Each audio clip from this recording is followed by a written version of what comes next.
gente, cá estou eu com mais um vídeo para este canal de resenhas que eu amo tanto. Hoje nós vamos falar sobre, principalmente, quilos mortais e algumas coisas que aconteceram comigo durante a semana e sobre perdão. Então, é essa mistureira aí, porque eu tive umas reflexões dentro de algo que eu assisti, que calha com a resenha que eu vou fazer aqui, e também calha com alguns questionamentos de vocês sobre perdoar. Então, clica no gostei, se inscreve no canal, comenta, me segue nesse Instagram, que é meu Instagram pessoal, que eu compartilho um pouco da minha vida por lá. Tem um segundo canal, que é canal de vlogs, que vai estar aqui na descrição. E, tô esquecendo alguma coisa? O Instagram também deste canal, canal Lar para Crer, certo? Agora vamos para o vídeo. Gente, essa semana eu resolvi assistir Quilos Mortais. Eu gosto de colocar Quilos Mortais porque me estimula no meu processo de emagrecimento, né? Eu tô procurando ser flexível, só que, né, tem vezes que a gente precisa de umas motivações a mais, né? E aquilo que a gente consome ajuda muito. Se eu ficar só consumindo conteúdos que vão me fazer querer comer, coisas que não podem na minha dieta, então eu vou querer comer. Então eu vou pro outro lado. Eu começo a assistir Quilos Mortais, porque eu vejo aquele povo enorme, e aí eu já fico assim, alerta, né? O cérebro já fica em estado de alerta. E também me ajuda, porque lá tem umas dicas muito boas, né? O Dr. Arnal acaba com eles, em geral, briga com eles, e eu sinto como ele estivesse falando comigo. Isso é muito bom pro meu processo. E além disso, eu me inspiro nos pratos, que eu vejo lá eles comendo o brócolis com ovo. Eu falo, é isso aí, esse é o caminho.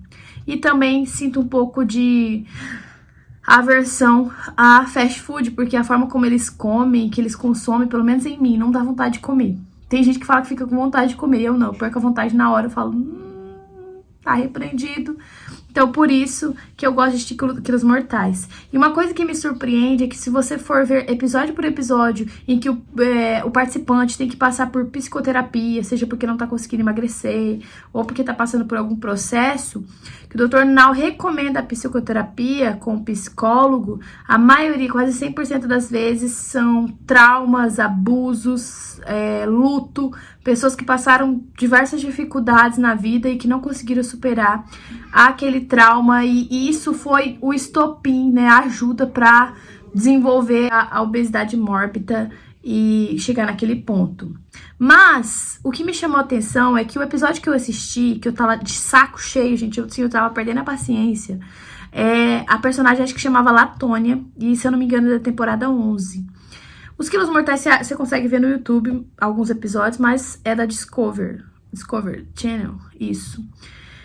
E assim, a Latônia, ela também tem uma história difícil. Ela perdeu a mãe, ela falou que tinha uma família bem estruturada e a mãe dela faleceu. A mãe dela era o pilar daquela casa. Depois que a mãe dela faleceu, o pai dela casou novamente, muito rápido, e esqueceu, deixou ela de lado. E a perca da mãe fez com que eles se afastassem da igreja, fez com que muitas coisas desestruturassem na vida dela. E eu nem quero entrar na questão da dor que ela deve ter sentido, não quero nem me comparar, não quero nem questionar isso, porque isso é uma dor terrível que não cabe a mim julgar, e eu também não sou capaz de compreender, porque não estou no corpo dela. O que eu quero falar aqui com vocês não é a questão da dor, dos abusos, nem das dificuldades que essas pessoas passam, da Latônia em específico. A Latônia, ela conta a vida difícil dela e a gente, assim, se sente muito triste pelo que aconteceu. Porém, a Latônia continua vivendo no passado constantemente. Porque, sim, a vida dela foi difícil, sim, ela passou por problemas, sim, ela não tinha a figura do pai. Só que hoje ela é adulta, ela pode ter, ela tem o próprio sustento, ela tem a própria casa, ela tem um namorado, que é uma espécie de noivo, namorado, não entendi muito bem. E ela tem chances de recomeçar, e ela continua batendo na mesma tecla. Então ela vai lá pro Dr. Nau, o Dr. Nau recomenda e ela volta mais gorda. Depois ela perde um pouquinho de peso, ela volta e engorda, e ela fica nessa de vai e vem, vai e vem, vai e vem, vai e vem. E aí eu penso, meu Deus, vai dar em alguma coisa?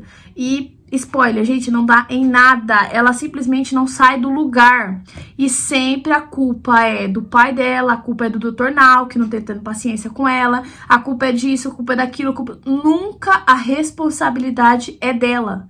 poxa, a responsabilidade é minha. E eu vou bater nessa tecla porque eu já passei por obesidade, já passei por anorexia e eu sei que esse processo ele é totalmente emocional. Quando eu era criança, e aí vamos responsabilizar, né? Meus pais, eles não cuidavam da alimentação deles e muito menos da minha. Então, eles me davam muito doce, eu tomava muito refrigerante, comia muita coisa açucarada. Até hoje, meu pai tem péssimos hábitos de alimentação. Toda vez que ele vem ver os meus filhos, ele traz muito doce, né? Eu dou uma regulada aí, porque ainda deixo porque é de vez em quando, mas, né, seria problemático se fosse todo dia. A alimentação da minha casa era toda bagunçada, eu era muito ansiosa e isso ajudava a piorar, né? Ajudar a piorar, não ficou estranho, piorava o processo, né? Mas eu lembro que o que desencadeou a minha anorexia, que foi assim, a perca de vontade de viver, não era tanto o que eu ouvia de crianças, porque quando uma criança me chamava, ai, gorda baleia, eu respondia, saco de osso. Então, assim, eu respondia na mesma medida. Era chato, era, só que não me doía da mesma forma que um adulto me falar isso, sabe? Então já fica pra você aí que tem filhos, não permita que pessoas adultas ofendam os seus filhos ou na sua frente ou nas suas costas. Defenda os seus filhos, dos tios, primos, pessoas desconhecidas, defenda os seus filhos, porque isso causa um problema gigantesco. Então, assim, quando eu comecei a frequentar, eu era muito presente na vida, assim, dos meus parentes e as pessoas começavam a comentar, Elaine, você tem um rosto tão bonito, pena que é gorda. Ah, Elaine, se você continuar assim, você nunca vai conseguir arrumar um marido que preste, porque que homem vai querer uma mulher gorda? Então, quando eu comecei a ouvir isso de adultos, eu comecei a me preocupar, né? Já que não tinha lugar pra eu sendo gorda no mundo, que não é verdade. A gente sabe que, né, mulher gorda, mulher magra, ela vai casar, não vai depender dessa questão, vai depender da pessoa que ela encontrar. E tem homem que gosta de mulher gorda, meu pai é a prova viva disso, ele é apaixonado por mulher gorda. Então, voltando, né, eu comecei a desencadear ali, né, não só por os comentários que entravam e me chateavam, mas o que desencadeou mesmo foi, assim, eu ouvir que eu não ia conseguir daquelas pessoas adultas. E aí eu fui adoecendo e eu passei por todos os processos. Passei da obesidade para anorexia, quase a minha vida foi embora, só não foi porque Deus não permitiu, que Ele tinha um plano maior para mim. Não era o momento ainda dele me buscar. E, poxa, hoje eu enfrento uma luta contra a balança. Eu enfrento uma luta contra a balança todos os dias da minha vida, porque hoje eu tenho hipotireoidismo, hoje eu não tenho mais vesícula. Então, são dois problemas ali. A vesícula dependendo da situação que eu como, já me dá dor de barriga. Eu tenho, assim, um monte de disfunções por conta da falta da vesícula. Eu tenho que ficar fazendo reposição de vitaminas. E a tireoide, ela não funciona direito. Então, tem épocas que eu tô com hipertireoidismo, tem épocas que eu tô com hipotireoidismo. Dependendo da dose que eu tô tomando, eu sempre tenho que estar avaliando. E assim, hipotireoidismo, vesícula, alimentação ruim, herança genética, assim, não muito boa nessa questão. Eu poderia chegar aqui e falar pra vocês, gente, então, né, eu estou gorda por culpa da minha família. Eu não emagreço por culpa da minha família. E seria a maior bobeira que eu poderia fazer, porque enquanto eu era criança, eu ainda poderia responsabilizar os meus pais, mas hoje eu sou adulta, hoje eu não emagreço porque eu não me propus a fazer a dieta certinho, embora eu estou no foco para conseguir, mas vez ou outra eu tô furando a dieta. Eu não emagreço muitas vezes porque eu começo uma coisa e não termino, eu não emagreço porque eu não foco corretamente nos exercícios, eu não emagreço. Ai, nossa, passa um vento e eu engordo. O vento às vezes é um sorvete, o vento às vezes é um bolo, o vento às vezes são coisas que não é para eu estar comendo. Então a responsabilidade, a culpa é minha. Hoje é minha. Hoje já faz um tempo que essa responsabilidade é minha. Já tem muito tempo que tá nas minhas costas. Que o meu corpo tá do jeito que tá por responsabilidade minha. E enquanto eu não entender que é isso aqui, ó, que enquanto eu não me levantar e falar vai acontecer, não vai acontecer. Então, assim, a Latônia, ela tava precisando de um chacoalhão, e a psicóloga tentava chacoalhar na medida mais amena possível, né? Porque ali ela ainda tá num programa, ela ser uma profissional, e a Latônia ser muito ignorante, sabe? Então a psicóloga tentava dosar as palavras, mas explicar basicamente: Latônia, você não está mais lá. Tem uma parte que o psicólogo fala, assim, uma coisa muito incrível, né? Ele pega e fala: tá, então, já que hoje, né, a responsabilidade é sua, ou, né, a responsabilidade é da sua família, você está assim. E aí ele vai dando exemplos pra ela: não, e tá, e essa pessoa, você ia fazer o quê? Não, eu ia ajudar essa pessoa. Tá, e você ia impedir ela de comer? Não, eu ia dar conselho. Tá, mas as pessoas já não fazem isso com você? Aquilo que você tá falando que você faria pra você, as pessoas já não estão fazendo isso? Já não estão te ajudando? O Dr. Nau não tá te ajudando? O programa não tá te ajudando? Você não tá tendo ajuda de todo lado? O que tá faltando? O psicólogo, você tava esperando ela falar: eu assumi os meus BO e ir pra frente dessa situação. E, gente, muitas vezes na vida a gente tem que tomar esse chacoalhão, sabia?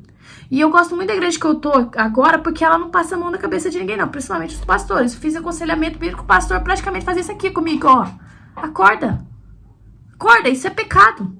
Acorda, o nome disso é pecado. Acorda, você tá dando nome bonito pra pecado. Continua sendo pecado. E na época eu fiquei, assim, extremamente desconfortável e chateada, mas eu estava sendo confrontada nos meus pecados, nas minhas verdades. E aí isso fez com que me incomodasse. Mas sabe como o Espírito Santo, ele faz isso mesmo? A gente fica resistente porque a nossa carne é pecaminosa, o nosso corpo, ele trabalha contra o Espírito. Mas aquela palavra foi penetrando na minha vida e eu fui me chacoalhando e entendendo que a responsabilidade era toda minha. E isso para oferecer qualquer perdão na minha vida. Eu passei a colocar na balança o perdão que eu recebi. E constantemente eu me vi orando o Pai Nosso.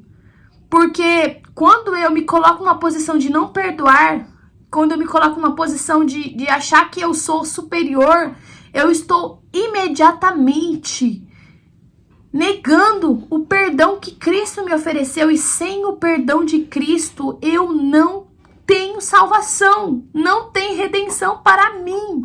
E eu quero te dar esse chacoalhão nesse momento, em todas as áreas da sua vida. Hoje, para de culpar o seu corpo, para de culpar os seus pais, para de culpar o seu marido, para de culpar... Tá, legal, legal não, mas que chato, foram pessoas usadas pelo inimigo, pessoas más que passaram pelo seu caminho, que te destruíram em algum momento. Infelizmente, sim, vai haver outras pessoas, ou outras pessoas também vão passar por isso. Às vezes não é uma mãe, é um pai, às vezes não é um pai, é um tio. Vai acontecer, provavelmente, primeiro porque esse mundo é caído, e segundo porque o inimigo, ele vai usar pessoas para tirar a paz dos escolhidos. Vai ser essa peleja a vida toda, você vai ter que estar perdoando a vida toda, você vai estar perdoando até mesmo no trânsito os desconhecidos que você nunca vai chegar a conhecer. Justamente porque é assim que o Senhor vai aperfeiçoar e lixar o seu caráter. Então, chega de culpar a sua mãe, chega de culpar o seu pai, chega de culpar o seu marido, porque a sua vida não vai pra frente. Você provavelmente está me assistindo nesse momento só se você for uma criança ou um adolescente novinha para poder realmente não se posicionar, não mudar de vida. Mas ainda assim, dentro dessas condições ainda existem possibilidades de melhorar. Mas a vida hoje já te deu a segunda oportunidade. Você tá adulta, você sobreviveu. Você sobreviveu, é a primeira, você tá viva. Isso que você tá fazendo agora, de perdoar, é privilégio dos vivos. Os mortos não podem perdoar. Você tá viva, você pode fazer diferente, você pode reconstruir a sua história. Eu, por exemplo, eu vim de uma casa em que era muito difícil, era muita confusão, era muita briga, qualquer coisa era motivo para quebrar tudo. E quando eu casei, eu tinha esses impulsos de querer fazer a mesma coisa, só que eu repreendia eles, porque não é porque eu vim de uma casa assim que eu vou ter desculpas para repetir esse ciclo. E quando eu falo perdão aqui, eu não tô querendo dizer que você tenha que conviver com a pessoa ali que lhe fez alguma coisa, mas perdoar é liberar o veneno que você está colocando dentro de si. Você entendeu que tem uma frase muito interessante, que é: não perdoar alguém é tomar o veneno esperando que a pessoa morra. É exatamente isso que estava acontecendo com a Latônia. Ela decidiu não perdoar o pai dela. Ela não decidiu não perdoar nem Deus, porque Deus levou a mãe dela. Ela decidiu não perdoar ninguém. Só que quem estava gorda não era o pai. Quem estava gorda não eram as pessoas que tinham feito mal a ela. Quem estava gorda e acabando com a própria vida era ela. Você entendeu que as pessoas que feriram não estavam na situação que ela estava. Ela estava engolindo todo aquele veneno para si mesma. E eu espero que ela tenha encontrado, não sei se ela tá viva ainda ou se aconteceu alguma coisa, não sei. Mas eu espero que a história dela tenha sido modificada, porque naquele episódio, na verdade eu assisti completa ali os resumos e nada, ela não saía do lugar. Não saía do lugar. O que ela estava precisando ali era de evangelho, era de palavra, era de perdão, era de transformação. E perdão não é mágica, perdão não é sentimento, perdão é decisão. Eu tive que perdoar minha mãe, eu tive que perdoar o meu pai, eu tive que perdoar a minha irmã, eu tive que perdoar o meu esposo e todas as outras pessoas que passaram pela minha vida e me feriram de alguma forma. E eu fiz isso porque sou inteligente primeiramente. Porque o perdão, ele é decisão. Eu decido. Todas as vezes que uma lembrança tenta palpitar ali no meu coração, eu repreendo ela em nome de Jesus, porque eu lembro que o perdão que eu recebi é muito, muito maior do que aquele que eu ofereci. E quem sou eu para não perdoar? Eu finalizo esse vídeo com o Pai Nosso. Todas as vezes que eu tenho dificuldade de perdoar as pequenas falhas que cometem contra a minha vida, ou as grandes falhas que eu vejo que o meu coração tá doendo, eu começo a orar Pai Nosso em alta voz. Pai nosso que estás no céu, santificado seja o teu nome. Venha a nós o teu reino, seja feita a tua vontade, assim na terra como no céu. O pão nosso de cada dia nos dai hoje. Perdoai as nossas dívidas, assim como nós perdoamos os nossos devedores. Eu não sou capaz de terminar essa oração sem antes passar por esse versículo e liberar meu coração daquela algema que o rancor, que tudo que envolve a falta de perdão tá prendendo, arrasando e arrastando a minha vida. Hoje eu me sinto liberta do cativeiro do rancor, liberta do cativeiro da falta de perdão. E isso só pôde acontecer quando eu tomei uma decisão. Hoje eu não me enveneno mais. Hoje eu jogo o veneno para fora e sigo a minha vida sabendo que o meu Deus, ele fez muito mais por mim do que eu tô fazendo pela pessoa que me feriu. Que Deus abençoe a sua vida e até o próximo vídeo.